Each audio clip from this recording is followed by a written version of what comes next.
ദൈവനാമത്തിന് മഹത്വം. ഉൽപ്രാവണത്തെക്കുറിച്ചുള്ള പ്രാഥമിക പരാമർശം നമ്മുടെ കർത്താവും രക്ഷിതാവുമായിരിക്കുന്ന യേശുക്രിസ്തുവിൻ്റെ വാക്കുകൾ തന്നെയാണ് എന്ന് കഴിഞ്ഞ എപ്പിസോഡിൽ നമ്മൾ പരിശോധിച്ചു. ഇനി ഉൽപ്രാവണത്തെ സംബന്ധിച്ച പ്രത്യക്ഷമായിരിക്കുന്ന മറ്റ് രണ്ട് പരാമർശങ്ങൾ, അത് അപ്പോസ്തോലിക ഉപദേശത്തിൽ പെടുന്ന വിഷയങ്ങളാണ്. ആ രണ്ട് വേദഭാഗങ്ങൾ ഒന്ന് ചുരുക്കമായിട്ട് നമുക്ക് ശ്രദ്ധിക്കാം. ആദ്യത്തേത് 1 കൊരിന്ത്യർ 15-ാം അധ്യായം, അതിൻ്റെ 51-52 വാക്യങ്ങളാണ്. അപ്പോസ്തലനായ പൗലോസിൻ്റെ വാക്കുകൾ. ഞാനൊരു മർമ്മം നിങ്ങളോട് പറയാം. നാം എല്ലാവരും നിദ്ര കൊള്ളുകയില്ല, എന്നാൽ അന്ത്യ കാഹള നാദത്തിങ്കൽ പെട്ടെന്ന് കണ്ണിമയ്ക്കുന്നതിനിടയിൽ നാം എല്ലാവരും രൂപാന്തരപ്പെടും. കാഹളം ധ്വനിക്കും, മരിച്ചവർ അക്ഷയരായി ഉയർക്കുകയും നാം രൂപാന്തരപ്പെടുകയും ചെയ്യും. കാഹളം ധ്വനിക്കും, മരിച്ചവർ അക്ഷയരായി ഉയർക്കും, നാം രൂപാന്തരപ്പെടും. ഉൽപ്രാവണത്തെക്കുറിച്ച് കൊരിന്തിലെ സഭയോട് വിശദീകരിക്കുമ്പോഴാണ് ഈ വാക്കുകൾ അപ്പോസ്തലനായ പൗലോസ് പറയുന്നത്. എന്നാൽ ഉൽപ്രാവണത്തെ സംബന്ധിച്ച് കൂടുതൽ വിശദീകരണങ്ങൾ നമുക്ക് നൽകുന്നത് തെസ്സലോനിക്ക സഭയ്ക്ക് പൗലോസ് എഴുതിയ ലേഖനത്തിൽ നിന്നാണ്. ആ ഭാഗം ഉൽപ്രാവണത്തെക്കുറിച്ചുള്ള പ്രത്യക്ഷമായ പരാമർശങ്ങളിൽ മൂന്നാമത്തേതാണ്. ആ വാക്യം കൂടെ ഒന്ന് വായിച്ച് കേൾക്കാം. 1 തെസ്സലോനി 4-ാം അധ്യായം, അതിൻ്റെ 16 മുതൽ 18 വരെയുള്ള വാക്യങ്ങൾ. 1 തെസ്സലോനി 4-ാം അധ്യായം 16 മുതൽ 18 വരെയുള്ള വാക്യങ്ങൾ. കർത്താവ് താൻ ഗംഭീരനാദത്തോടും പ്രധാന ദൂതൻ്റെ ശബ്ദത്തോടും ദൈവത്തിൻ്റെ കാഹളത്തോടും കൂടെ സ്വർഗത്തിൽ നിന്ന് ഇറങ്ങി വരികയും ക്രിസ്തുവിൽ മരിച്ചവർ മുമ്പേ ഉയർത്തെഴുന്നേൽക്കുകയും ചെയ്യും. പിന്നെ ജീവനോടെ ശേഷിക്കുന്ന നാം അവരോടൊരുമിച്ച് ആകാശത്തിൽ കർത്താവിനെതിരേൽപ്പാൻ മേഘങ്ങളിൽ എടുക്കപ്പെടും. ഇങ്ങനെ നാം എപ്പോഴും കർത്താവിനോട് കൂടെ ഇരിക്കും. ഈ വചനങ്ങളെ കൊണ്ട് അന്യോന്യം ആശ്വസിപ്പിച്ച് കൊള്ളുവിൻ. തെസ്സലോനിക്ക സഭയ്ക്ക് പൗലോസ് നൽകിയ ആശ്വാസ ദൂതായി, ആശ്വാസ സന്ദേശമായിട്ടാണ് ഈ ഉൽപ്രാപണ വാഗ്ദത്തം ഇരിക്കുന്നത്. എന്നാൽ ഈ ഉപദേശം നമ്മൾ പൗലോസിൻ്റെ വാക്കുകൾ നമ്മൾ പരിശോധിക്കുമ്പോൾ അതിൻ്റെ 17-ാം വാക്യത്തിൽ എടുക്കപ്പെടും എന്നൊരു പ്രയോഗമുണ്ട്. പിന്നെ ജീവനോടെ ശേഷിക്കുന്ന നാം അവരോടൊരുമിച്ച് ആകാശത്തിൽ കർത്താവിനെതിരേൽപ്പാൻ മേഘങ്ങളിലേക്ക് എടുക്കപ്പെടും. ഈ എടുക്കപ്പെടും എന്ന പ്രയോഗമാണ് ഉൽപ്രാപണം എന്ന ഉപദേശത്തിൻ്റെ അടിസ്ഥാനമായിട്ട് ഇരിക്കുന്നത്.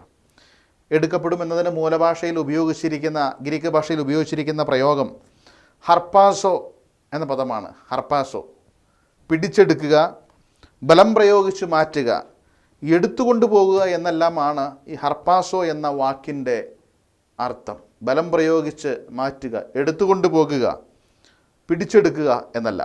ഈ ഹർപ്പാസോ എന്ന പദം ഉപയോഗിച്ചിരിക്കുന്ന വാക്യങ്ങൾ 13 വാക്യങ്ങളിലായിട്ട് 17 പ്രാവശ്യം പുതിയ നിയമത്തിൽ ഈ ഹർപ്പാസോ എന്ന വാക്ക് നമുക്ക് കാണാനായിട്ട് സാധിക്കും. 1-2 വാക്യങ്ങൾ മാത്രം ആശയ വിശദീകരണത്തിനായിട്ട്, ആശയത്തിൻ്റെ വിപുലീകരണത്തിനായിട്ട്, ആശയത്തിൻ്റെ വ്യക്തതയ്ക്കായിട്ട് 1-2 വാക്യങ്ങൾ മാത്രം ഞാനൊന്ന് വായിച്ച് കേൾപ്പിക്കാം. ബലം പ്രയോഗിച്ച് കൊണ്ടുപോകുക, എടുത്തു മാറ്റുക എന്നുള്ള ആശയമാണ് ആ വാക്കിനുള്ളത് എന്ന് വ്യക്തമാക്കുവാനായിട്ട് അപ്പോസ്തല പ്രവൃത്തികൾ 8-ാം അധ്യായം അതിൻ്റെ 39-ാമത്തെ വാക്യം, അവൻ വെള്ളത്തിൽ നിന്ന് കയറിയപ്പോൾ കർത്താവിൻ്റെ ആത്മാവ് ഫിലിപ്പോസിനെ എടുത്തുകൊണ്ടുപോയി. Snatched away. ഷണ്ണൻ അവനെ പിന്നെ കണ്ടില്ല. ഫിലിപ്പോസ് ഷണ്ണൻ്റെ സ്നാനത്തിനനന്തരം ഫിലിപ്പോസിനെ പരിശുദ്ധാത്മാവ് എടുത്തുകൊണ്ടുപോയി. സ്നാച്ച്ഡ് എവേ എന്നാണ് രേഖപ്പെടുത്തിയിട്ടുള്ളത്. അപ്പോൾ ആ ആശയം ശ്രദ്ധിക്കുക. അതുപോലെ 2 കൊരിന്ത്യർ 12-ാം അധ്യായം 2-ാമത്തെ വാക്യത്തിൽ 14 സംവത്സരം മുൻപ് സ്വർഗത്തിലേക്ക് താൻ എടുക്കപ്പെട്ടതിനെക്കുറിച്ച് പൗലോസ് പറയുന്നു. അവൻ 14 സംവത്സരം മുൻപേ 3-ാം സ്വർഗത്തോളം എടുക്കപ്പെട്ടു. Caught up to the third heaven. Caught up to the third heaven, എടുക്കപ്പെട്ടു. യൂദയുടെ ലേഖനം 1-ാം അധ്യായം 23-ാമത്തെ വാക്യത്തിലും ചിലരെ തീയിൽ നിന്ന് വലിച്ചെടുത്ത് രക്ഷിക്കുവിൻ എന്ന് നമ്മൾ വായിക്കുന്നുണ്ട്. അപ്പോൾ എടുക്കപ്പെടും അല്ലെങ്കിൽ ഹർപ്പാസോ എന്ന വാക്കിൻ്റെ ആശയം ഉൽപ്രാവണത്തെ വിശദീകരിക്കുവാൻ മതിയായതാണ്. ഇവിടെ ഒരു രസകരമായിരിക്കുന്ന കാര്യം ഞാനിങ്ങനെ പറയട്ടെ. കർത്താവ് വരുന്നു എന്ന് മുന്നമേ അറിഞ്ഞിട്ട് കർത്താവിനെ സ്വീകരിപ്പാനായിട്ട് സഭ ആകാശത്തിലേക്ക് പോകുകയല്ല. പോസ്റ്റ് ട്രിബുലേഷൻ സിദ്ധാന്തമനുസരിച്ച് കർത്താവിനെ എതിരേൽക്കാനായിട്ട്, അതായത് കർത്താവിനെ സ്വീകരിച്ചു കൊണ്ടുവരുവാനായിട്ടാണ് സഭ അങ്ങോട്ട് പോകുന്നത് എന്നാണ് അവർ പഠിപ്പിക്കുന്നത്. കർത്താവ് സ്വർഗത്തിൽ നിന്ന് ഇറങ്ങി വരുമ്പോൾ ആകാശത്തിൽ കർത്താവിനെ സ്വീകരിച്ച് ഭൂമിയിലേക്ക് കൊണ്ടുവരികയാണ്. അത് മഹാപീഡനാനന്തരം. ഇതാണ് പോസ്റ്റ് ട്രിബുലേഷൻ സിദ്ധാന്തത്തിൻ്റെ ഒരു ഉപദേശം. എന്നാൽ ഇവിടെ ഓർക്കുക, കർത്താവ് വരുന്നു എന്നറിഞ്ഞിട്ട് തന്നെ സ്വീകരിപ്പാനായിട്ട് സഭ ആകാശത്തിലേക്ക് പോകുകയില്ല. മറിച്ച് നമ്മെ സ്വീകരിപ്പാൻ കർത്താവ് പറഞ്ഞു, I will receive you to myself, നിങ്ങളെ എൻ്റെ അടുക്കലേക്ക് ചേർത്തുകൊള്ളും. അപ്പോൾ നമ്മെ സ്വീകരിക്കാൻ ഇറങ്ങി വരുന്ന കർത്താവ്, സ്വർഗത്തിൽ നിന്ന് ഇറങ്ങി വരുന്ന കർത്താവ് നമ്മെ വലിച്ചെടുക്കുകയാണ്, ബലം പ്രയോഗിച്ച് ഇവിടെ നിന്ന് മാറ്റുകയാണ്, ആകാശത്തിലേക്ക് നമ്മെ എടുക്കുകയാണ്. അല്ലാതെ ഒരിക്കലും പോസ്റ്റ് ട്രിബുലേഷൻ സിദ്ധാന്തം പഠിപ്പിക്കുന്നത് പോലെ കർത്താവിനെ സ്വീകരിച്ചു കൊണ്ടുവരുവാൻ നാം ഇവിടെ നിന്ന് അങ്ങോട്ട് പോകുന്നതായിരിക്കുന്ന ഒരു പരിപാടിയല്ല. നമ്മെ സ്വീകരിക്കുവാനായിട്ട് ഇറങ്ങി വരുന്ന കർത്താവ് നമ്മെ സ്വർഗത്തിലേക്ക്, കർത്താവിൻ്റെ അടുക്കിലേക്ക് വലിച്ചെടുക്കുകയാണ്, എടുക്കപ്പെടുമെന്ന ആ പ്രയോഗത്തിൻ്റെ ആശയം അതാണ് അർത്ഥമാക്കുന്നത്. ഈ എടുക്കപ്പെട്ട് കഴിഞ്ഞാൽ അടുത്തത് കൂടിച്ചേരലാണ്, സമാഗമനമാണ്. 2 തെസ്സലോനിക്കർ 2-ാം അധ്യായം 1-ാമത്തെ വാക്യം, നമ്മുടെ കർത്താവായ യേശുക്രിസ്തുവിൻ്റെ പ്രത്യക്ഷതയും അവൻ്റെ അടുക്കലുള്ള നമ്മുടെ സമാഗമനവും. എടുക്കപ്പെട്ട് കഴിഞ്ഞാൽ കർത്താവുമായിട്ടുള്ള സമാഗമനമാണ്. കർത്താവ് സ്വർഗത്തിൽ നിന്ന് ഇറങ്ങി വരുന്നു. സ്വർഗത്തിൽ നിന്ന് ഇറങ്ങി വരുന്ന കർത്താവിനെ എതിരേൽക്കുവാനായിട്ട് കർത്താവ് നമ്മെ ഇവിടെ നിന്ന് എടുക്കുന്നു. അങ്ങനെ ആകാശത്തിൽ കർത്താവിനെ നമ്മൾ എതിരേൽക്കുകയാണ്. എതിരേൽക്കുക എന്ന പദത്തിന് കൂടിക്കാഴ്ച എന്ന ആശയമാണുള്ളത്, എൻകൗണ്ടർ. ആദ്യമായിട്ട് സഭ കർത്താവിനെ മുഖാമുഖം കാണുന്നത് മധ്യാകാശത്ത് വെച്ചാണ്. സ്വർഗത്തിൽ നിന്ന് ഇറങ്ങി വരുന്ന കർത്താവിനെ ആകാശത്തിൽ എതിരേൽപ്പാനായിട്ട് സഭ മേഘങ്ങളിലേക്ക് എടുക്കപ്പെടുകയാണ്. ഇവിടെ അവൻ്റെ അടുക്കലുള്ള നമ്മുടെ സമാഗമനം, നമ്മുടെ കർത്താവായ യേശുക്രിസ്തുവിൻ്റെ പ്രത്യക്ഷതയും അവൻ്റെ അടുക്കലുള്ള നമ്മുടെ സമാഗമനവും എന്ന് പൗലോസ് പറയുമ്പോൾ ഉപയോഗിച്ചിരിക്കുന്ന എപ്പിസുനാഗോഗെ എന്ന പദം, അത് ക്രിസ്ത്യൻ മീറ്റിങ്ങിന് വേണ്ടി ഉപയോഗിക്കുന്ന ഒരു പദമാണ്. ഈ പദം പിന്നീട് ഒരു ഭാഗത്തുകൂടെ ഉപയോഗിച്ചിട്ടുള്ളൂ. അത് എബ്രായ ലേഖനം 10:24 ചിലർ ചെയ്യുന്നത് പോലെ നമ്മുടെ സഭായോഗങ്ങളെ ഉപേക്ഷിക്കാതെ, സഭായോഗങ്ങൾ എന്നതിന് ഇതേ ആശയമാണ്, ഇതേ പദമാണ് അവിടെ വച്ചിരിക്കുന്നത്.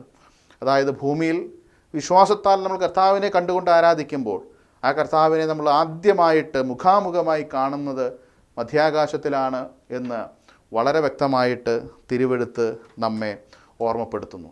ആ എടുക്കപ്പെടും, തെസ്സലോനിക്ക ലേഖനത്തിൽ കാണുന്ന എടുക്കപ്പെടും എന്നുള്ളതായിരിക്കുന്ന ആ പ്രയോഗമാണ് ഉൽപ്രാപണം എന്ന ആശയത്തിൻ്റെ അടിസ്ഥാനമായിട്ടിരിക്കുന്നത്.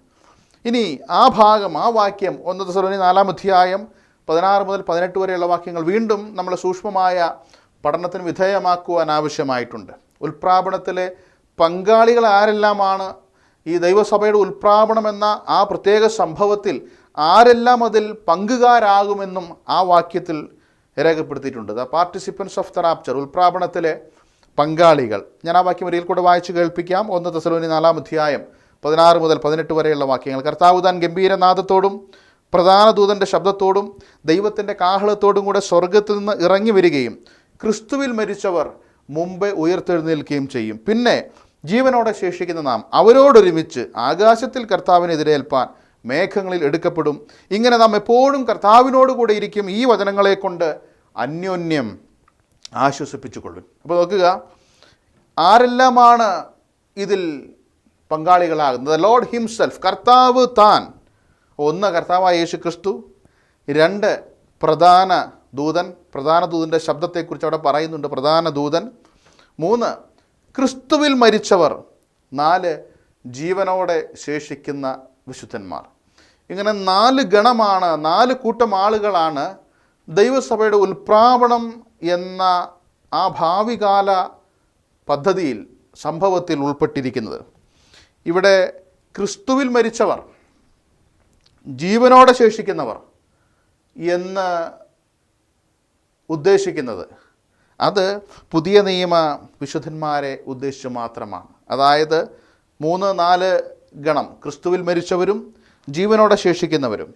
ഈ 2 കൂട്ടരും പുതിയ നിയമസഭയെ ഉദ്ദേശിച്ച് മാത്രമാണ്. ഒരിക്കലും ഈ സഭയുടെ ഉൽപ്രാപണം എന്നുള്ളതായിരിക്കുന്ന ഈ പദ്ധതിയിൽ പഴയ നിയമ വിശുദ്ധന്മാർ ഉൾപ്പെടുന്നില്ല എന്നുള്ളത് പ്രത്യേകം ഓർത്തിരിക്കുവാൻ ആവശ്യമുണ്ട്. അതിനാധാരമായിട്ട് ചില തെളിവുകൾ നമുക്ക് നോക്കുവാൻ ആവശ്യമുണ്ട്. അപ്പോൾ ജീവനോടെ ശേഷിക്കുന്ന വിശുദ്ധന്മാർ ആര് എന്നത് സംബന്ധിച്ച് തർക്കമില്ല, കർത്താവ് വരുമ്പോൾ ജീവനോടെയുള്ള വിശുദ്ധന്മാർ. എന്നാൽ ക്രിസ്തുവിൽ മരിച്ചവർ എന്ന് പറയുമ്പോൾ ആ ഗണത്തിൽ പഴയ നിയമ വിശുദ്ധന്മാരും ഉൾപ്പെടുന്നുണ്ട് എന്നൊരു ചിന്താഗതിയുണ്ട്. എന്നാൽ അതിന് വിഭിന്നമായിരിക്കുന്ന ആശയമാണ് തെളിവുകളോടെ തിരുവെഴുത്ത് വെളിപ്പെടുത്തുന്നത്. അപ്പോൾ അതുകൊണ്ട് തന്നെ അത് ഒന്ന് പരിശോധിക്കുവാനായിട്ട് ആവശ്യമുണ്ട്. ക്രിസ്തുവിൽ മരിച്ചവർക്കാണ്, അവരാണ് ഉയർത്തെഴുന്നേൽക്കുന്നത്. ക്രിസ്തുവിൽ മരിച്ചവരാണ് മുമ്പേ ഉയർത്തെഴുന്നേൽക്കുന്നത്. അപ്പോൾ ക്രിസ്തുവിൽ മരിക്കുക, ആ മരിച്ചവർ അത് ആരാണ്, അതെങ്ങനെയാണ് സാധ്യമാകുന്നത്, ആരെല്ലാം ആ ഗണത്തിൽ ഉൾപ്പെടുന്നു എന്ന് നമ്മൾ പരിശോധിക്കുവാനായിട്ട് ആവശ്യമുണ്ട്. നമ്മൾ തിരുവെഴുത്ത് പരിശോധിച്ചാൽ ക്രിസ്തുവിൽ, ഇൻ ക്രൈസ്റ്റ് എന്ന പ്രയോഗം നമ്മൾ തിരുവെഴുത്തിലൊന്ന് പരിശോധിച്ച് കഴിഞ്ഞാൽ പരിശുദ്ധാത്മസ്നാനം ഏറ്റവരോടുള്ള ബന്ധത്തിൽ മാത്രം പ്രതിപാദിച്ചിരിക്കുന്ന ഒരു പ്രയോഗമാണ്. ക്രിസ്തുവിൻ്റെ ശരീരമായിരിക്കുന്ന സഭയിൽ അംഗമായവർക്ക് വേണ്ടി മാത്രം ഉപയോഗിച്ചിട്ടുള്ള ഒരു പ്രയോഗമാണ് ഇൻ ക്രൈസ്റ്റ് എന്നുള്ളത്, ക്രിസ്തുവിൽ എന്നുള്ളത്. നമ്മൾ അതിനാധാരമായിട്ട് ചില വാക്യങ്ങൾ ഞാൻ നിങ്ങളുടെ ശ്രദ്ധയിലേക്ക് കൊണ്ടുവരാം. ഫിലിപ്പ് ലേഖനം 1-ാം അധ്യായം 1-ാമത്തെ വാക്യം നമ്മൾ വായിച്ചാൽ, ക്രിസ്തുവേശുവിൻ്റെ ദാസന്മാരായ പൗലോസും തിമോഥെയോസും ഫിലിപ്പിയിൽ ക്രിസ്തുവേശുവിലുള്ള സകല വിശുദ്ധന്മാർക്കും അധ്യക്ഷന്മാർക്കും ശുശ്രൂഷകന്മാർക്കും കൂടെ എഴുതുന്നത്. അപ്പോൾ ഈ ഫിലിപ്പിയ സഭയെ അഭിസംബോധന ചെയ്തുകൊണ്ട് പൗലോസ് സംസാരിക്കുമ്പോൾ താൻ പറയുന്നത്, ക്രിസ്തുവേശുവിൻ്റെ ദാസന്മാരായ പൗലോസും തിമോഥെയോസും ഫിലിപ്പിയിൽ ക്രിസ്തുവേശുവിലുള്ള, ഫിലിപ്പി ഇൻ ക്രൈസ്റ്റ്. ഫിലിപ്പി എന്ന് പറയുന്നത് ജോഗ്രഫിക് ലൊക്കേഷനാണ്. ക്രിസ്തുവിൽ എന്ന് പറയുന്നത് സ്പിരിച്വൽ ലൊക്കേഷനാണ്. രണ്ട് വ്യത്യസ്ത അഡ്രസ്സാണ് അവിടെ പൗലോസ് ഫിലിപ്പിയ സഭയ്ക്ക് നൽകുന്നത്. അപ്പോൾ ഇൻ ക്രൈസ്റ്റ്, ക്രിസ്തുവേശുവിലുള്ള ഫിലിപ്പിയ സഭയെയാണ് ക്രിസ്തുവേശുവിലുള്ളവർ എന്ന് അഭിസംബോധന ചെയ്യുന്നത്. തെസ്സലോനിക്ക ലേഖനം 1 തെസ്സലോനി 1-ാം അധ്യായം 1-ാമത്തെ വാക്യം വായിച്ചാൽ, പൗലോസും സിൽവാനോസും തിമോഥെയോസും പിതാവായ ദൈവത്തിലും കർത്താവായ യേശു ക്രിസ്തുവിലും ഉള്ള തെസ്സലോനിക്ക സഭയ്ക്ക് എഴുതുന്നത്.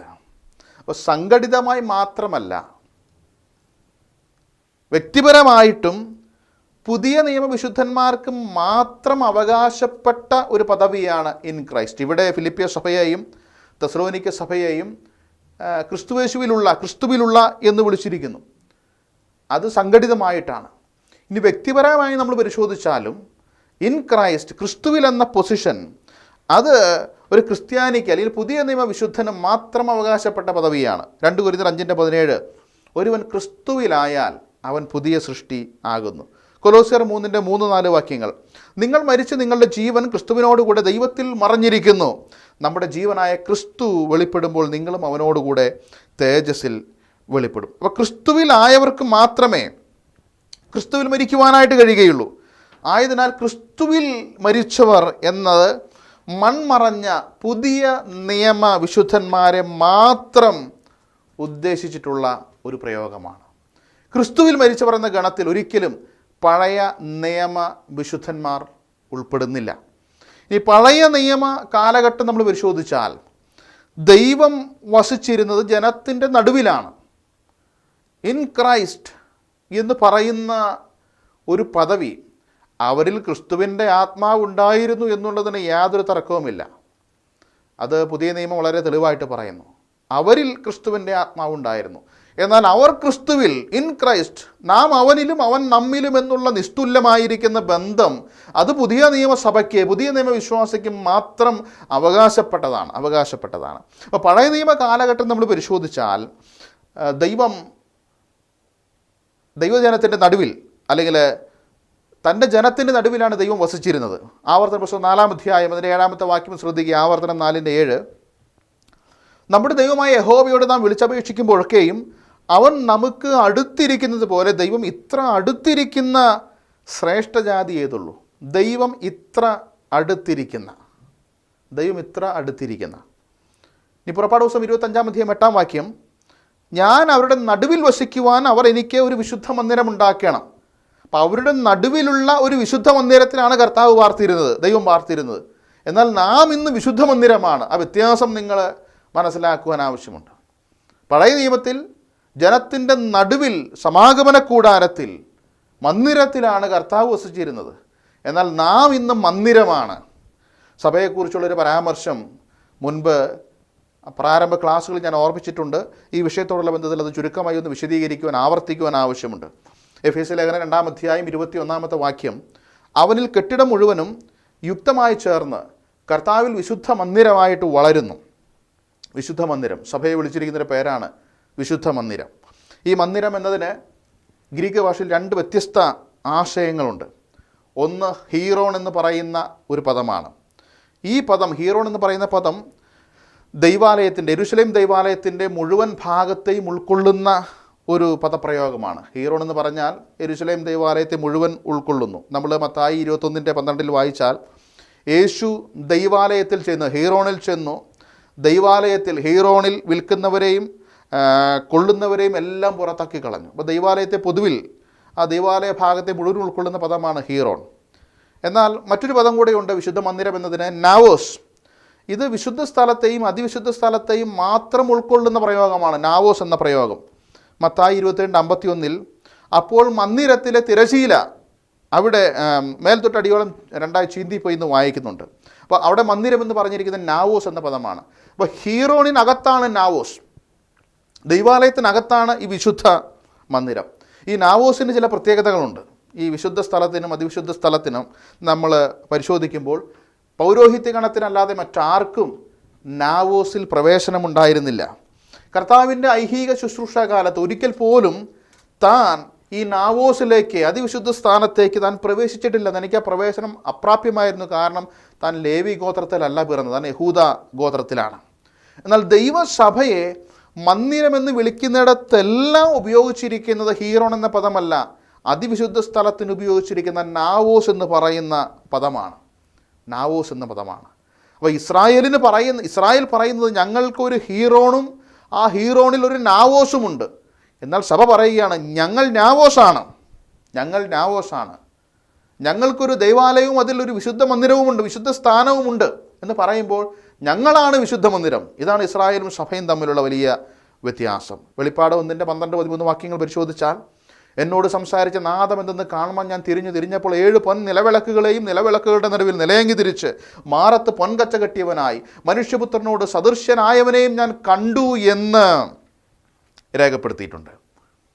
അപ്പോൾ ക്രിസ്തുവിൽ മരിച്ചവർ, സഭ, അതേ കർത്താവ് ഇവിടെ സഭയുടെ നടുവിൽ നടക്കുകയാണ്. അപ്പോൾ ക്രിസ്തുവിൽ മരിച്ചവർ എന്ന് പറയുമ്പോൾ അത് പുതിയ നിയമസഭയെ ഉദ്ദേശിച്ച് മാത്രമാണ്.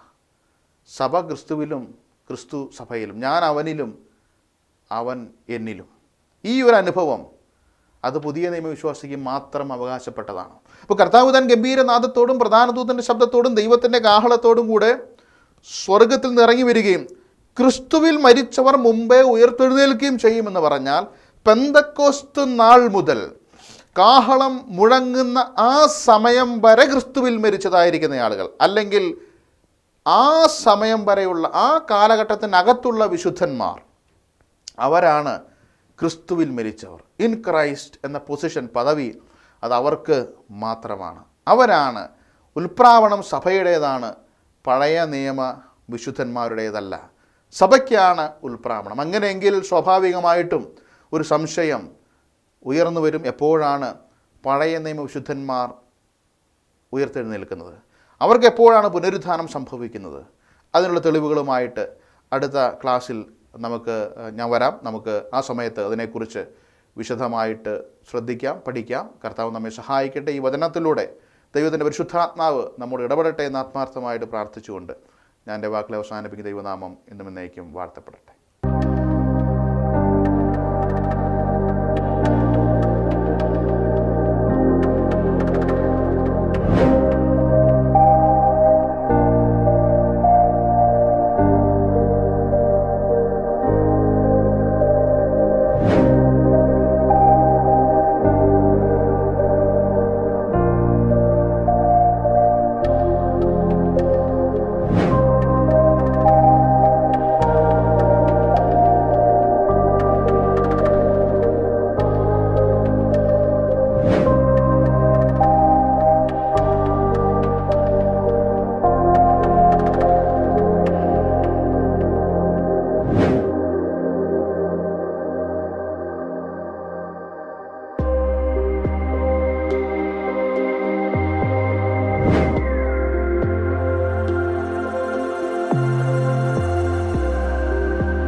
കൃത്യമായ സന്ദേശങ്ങളുടെ നോട്ടിഫിക്കേഷൻ ലഭിക്കുവാൻ നിങ്ങൾ ഈ ചാനൽ ദയവായി സബ്സ്ക്രൈബ് ചെയ്യുക. തൊട്ടടുത്തുള്ള ബെൽ ഐക്കൺ പ്രസ് ചെയ്യുക. മറക്കാതെ കാണുക. ദൈവം നിങ്ങളെ അനുഗ്രഹിക്കട്ടെ.